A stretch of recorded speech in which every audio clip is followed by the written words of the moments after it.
Araw-araw na mga salita ng Diyos. Alalahanin ang pangyayari sa Biblia noong ginawa ng Diyos ang pagkawasak sa Sodom. At isipin din kung paano naging isang haligi ng asin ang asawa ni Lot. Gunitain kung paanong ang mga tao ng Nineve ay nagsisi sa kanilang mga kasalanan na suot ang tela ng sako at abo, at gunitain kung ano ang sumunod matapos ipapako ng mga Hudyo si Jesus sa krus 2,000 taon na ang nakakaraan. Ang mga Hudyo ay pinatalsik mula sa Israel at tumakas patungo sa mga bayan sa buong mundo. Marami ang pinatay at ang buong bansang Hudyo ay napasailalim sa wala pang katulad na pasakit dahil sa pagkalipol ng kanilang bansa. Ipinako nila ang Diyos sa krus, gumawa ng isang kahindik-hindik na kasalanan, at inudyukan ang disposisyon ng Diyos. Sila ay pinagbayad sa kanilang ginawa, ipinatiis sa kanila ang mga kinahinatnan ng kanilang mga pagkilos.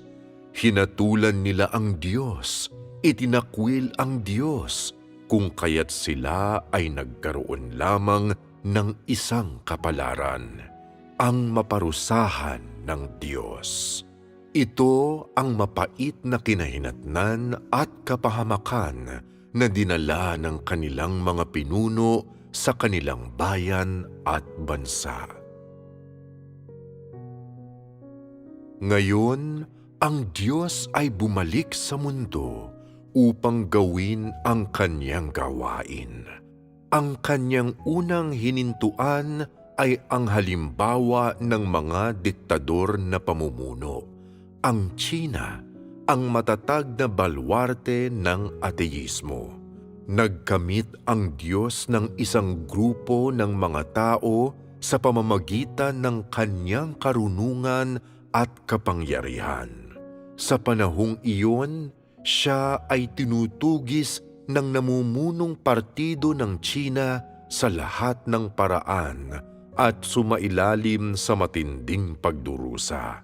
Walang lugar sa pamamahinga ng kanyang ulo at hindi makahanap ng sisilungan.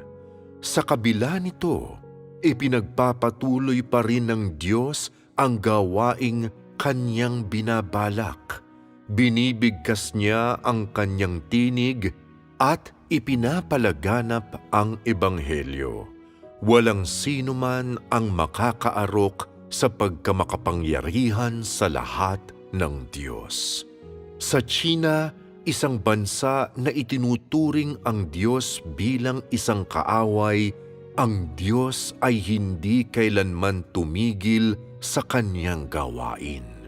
Sa halip, mas maraming tao ang tumanggap ng kanyang mga gawain at salita dahil inililigtas ng Diyos ang bawat isang miyembro ng sangkatauhan hanggat maaari.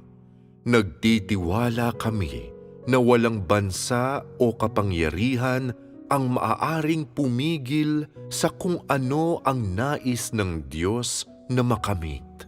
Ang mga humahadlang sa gawain ng Diyos, lumalaban sa salita ng Diyos at nanggugulo at sumisira sa plano ng Diyos ay parurusahan ng Diyos sa huli. Siya na lumalabag sa gawain ng Diyos ay ipadadala sa impyerno. Anumang bayan na sumusuway sa gawain ng Diyos ay wawasakin. Anumang bansa na tumututol sa gawain ng Diyos ay mabubura sa daigdig na ito at titigil sa pag-iral. Hinihikayat ko ang mga tao ng lahat ng bansa, lahat ng bayan, at maging lahat ng industriya na makinig sa tinig ng Diyos masdan ang gawain ng Diyos at bigyang pansin ang kapalaran ng sangkatauhan upang maitakda ang Diyos na pinakabanal, pinakakagalang-galang, pinakamataas at tanging pag-uukulan ng pagsamba ng sangkatauhan at magbigay daan sa buong sangkatauhan upang mamuhay sa ilalim ng pagpapala ng Diyos, tulad ng mga inapo ni Abraham na namuhay sa ilalim ng pangako ni Jehovah at tulad ni na Adan at Eva na orihinal na ginawa ng Diyos na namuhay sa hardin ng Eden.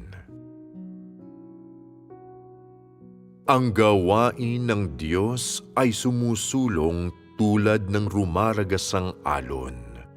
Walang sino man ang maaaring pumigil sa Kanya at wala ni isang maaaring magpahinto sa Kanyang mga yapak. Tanging ang mga taong nakikinig ng mabuti sa Kanyang mga salita at mga taong naghahanap at nauuhaw sa Kanya ang maaaring sumunod sa Kanyang mga yapak at makatanggap ng Kanyang pangako. Ang mga tao namang hindi ay sasailalim sa napakalaking kapahamakan at karapat-dapat sa kaparusahan.